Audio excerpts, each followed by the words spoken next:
partout devant les commissariats de France à 12h30.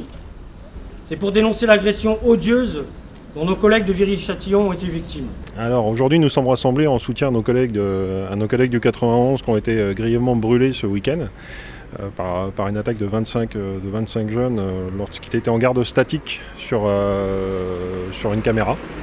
Donc nous voulons leur apporter notre soutien. Donc ce rassemblement se fait à la demande de toutes les organisations syndicales, dont Alliance Police Nationale, pour dénoncer le ras-le-bol et l'impunité qu'il peut exercer dans certains quartiers.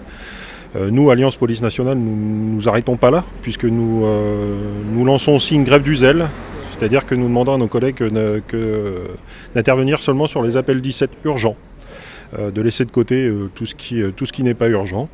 Nous voulons forcer nos politiques à réagir, en l'occurrence en nous donnant des moyens, c'est-à-dire en réformant la légitime défense, en recentrant le policier sur le cœur de métier, c'est-à-dire arrêter les tâches indues comme les gardes statiques, comme les gardes statiques qu'on peut avoir aussi sur le 49, puisque nous avons la garde préfecture par exemple, et qu'on puisse faire notre travail correctement.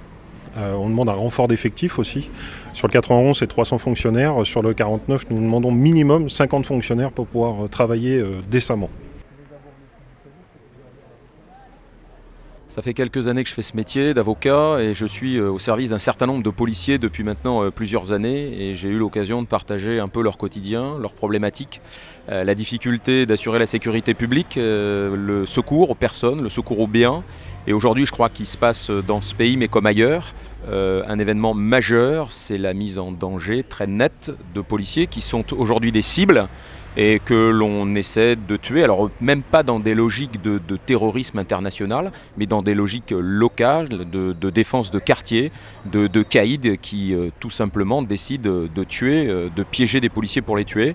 Donc en solidarité avec ces gens dont encore une fois professionnellement je partage régulièrement le quotidien, je crois dans ces missions, je suis citoyen par ailleurs et je pense que ma place était là aujourd'hui. Depuis très longtemps, il y a une difficulté dans le dialogue police-justice. Depuis très longtemps, et c'est régulièrement vrai, et c'est même récurrent, chaque fois que, bien évidemment, des situations de ce type exceptionnelles arrivent. Je pense qu'il faut améliorer le dialogue, très sincèrement, entre la justice et la police pour que chacun se comprenne. La justice n'est pas au service de la police, l'inverse non plus d'ailleurs, mais il y a des logiques qui sont différentes et qui doivent être convergentes pour la sécurité des personnes. Je pense que, encore une fois, il faut améliorer le dialogue entre les deux institutions pour que demain on se comprenne mieux.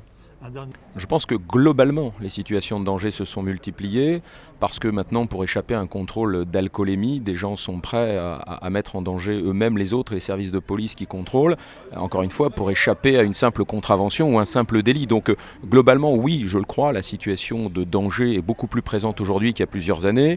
Le respect pour l'autorité publique, d'une manière générale, n'est plus aujourd'hui ce qu'il était hier. À nous tous, collectivement, de restaurer ce respect pour une meilleure sécurité de chacun. Merci. C'est gentil.